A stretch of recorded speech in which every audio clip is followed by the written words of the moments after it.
जय हिंद। आज हम देखेंगे क्लास 12th के हिस्ट्री के वैसे महत्वपूर्ण प्रश्न जो आगामी एग्जामों में पूछे जाएंगे और यह क्वेश्चन बैंक और गेस किया गया है अपने सेल्फ स्टडी के अनुसार।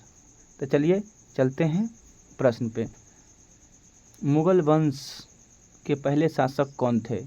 तो इस प्रश्न का सही जवाब हो जाएंगे बाबर, क्योंकि यही मुगल वंश के संस्थापक थे, तो पहले शासक यही न होंगे, इसलिए इस प्रश्न का सही जवाब कौन हो जाएंगे? बाबर। मुगल वंश के संस्थापक कौन थे? चलिए आएंगे प्रश्न ये, तो ये भी हो जाएंगे बाबर ही। पानीपत के प्रथम युद्ध में किसकी हार हुई थी? तो ये हुआ था इब्राहिम लोदी। आगे चलते हैं। तो इब्राहिम लोदी किस वंश का शासक था? तो ये थे लोदी वंश के तीसरे शासक थे। लोदी वंश में 3 महत्वपूर्ण शासक हुए, ठीक ना। लोदी वंश में कितने महत्वपूर्ण शासक हुए? 3। सबसे बहलोल लोदी, सिकंदर लोदी और इब्राहिम लोदी। आगे चलते हैं 5वें प्रश्न पे कि मुगल वंश के दूसरे शासक कौन थे? तो मुगल वंश में तो ऐसे टोटल 19 शासक हुए हैं, लेकिन इस प्रश्न के अनुसार दूसरे शासक पूछा है, तो हो जाएंगे हुमायूं। कौन हो जाएंगे? Humayun, option D. पानीपत का प्रथम युद्ध कब हुई? तो 1526 ईस्वी में हुई थी यह। न्याय के जंजीर के लिए कौन जाना जाता है? तो यह जाने जाते हैं जहांगीर।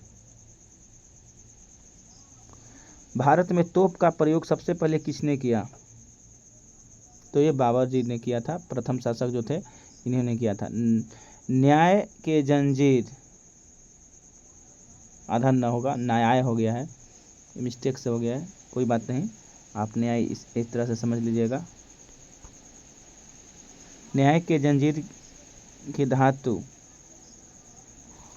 माने जो किस धातु से बना था? तो बना था सोना से। ये प्रश्न बहुत ही अंदर से ढूंढ कर बनाया गया है। औरंगजेब किस धर्म को मानता था? तो औरंगजेब सुन्नी धर्म को मानने वाले थे। मुसलमान धर्म में भी कई प्रकार के धर्म हैं, जिसमें शिया और सुन्नी प्रमुख है, तो इसमें से हो जाएंगे सुन्नी। किस मुगल बादशाह ने 1632 ईस्वी में अहमदनगर को मुगल राज में मिला लिया था? तो शाहजहां ने। मुगल वंश का अंतिम मजबूत शासक, मतलब अंतिम महत्वपूर्ण शासक कौन थे? तो वे थे, इसमें तो कहीं ऑप्शन ही नहीं है, इसलिए इस प्रश्न का सही जवाब हो जाएंगे औरंगजेब। औरंगजेब। आगे, हिंदी साहित्य का स्वर्ण युग या स्वर्ण काल किसके शासनकाल को कहा जाता है? तो ये कहा जाता है अकबर के शासनकाल को। Akbar, option C. बीरबल का वास्तविक नाम क्या था? तो ये महेशदास थे। अकबरनामा पुस्तक का लेखक कौन है? तो अबुल फजल हैं। पानीपत के दूसरे युद्ध में किसकी हार हुई थी? तो इब्राहिम लोदी की हार हुई थी। जहांगीर का शासनकाल को देखें तो इनका हो जाएगा आंसर 1605 से लेकर 1628 ईस्वी तक। आगे है कि ताजमहल किस मुगल बादशाह ने अपनी बेगम के याद में बनाया था? तो शाहजहां ने बनाया था।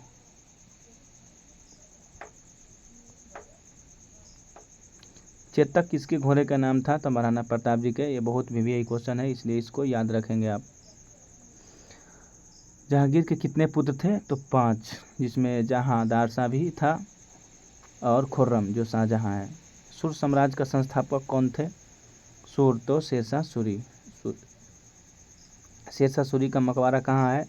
तो यह है रोहतास में। कन्नौज का युद्ध कब हुआ था? तो ये हुआ था 1500, कन्नौज 1539। इस पे थोड़ा डाउट है, लेकिन आप देख लीजिएगा, मेरे हिसाब से यही होना चाहिए। बाबरनामा पुस्तक के लेखक कौन है? तो बाबर। मुगल वंश के संबंध में कौन सा कथन सही नहीं है?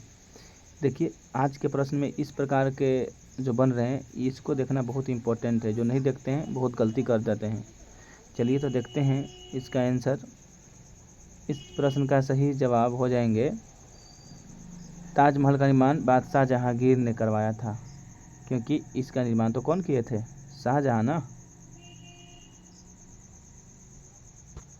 शाहजहां ने करवाया था, इसलिए इस प्रश्न का सही जवाब सी हो जाएंगे। और 2 प्रश्न है कि जयप्रकाश नारायण अंतर्राष्ट्रीय हवाई अड्डा किस राज्य में है, और जीके है, आपके लिए कमेंट में करना है। और दूसरा है कि फरीद खां किसके बचपन का नाम था। जय हिंद।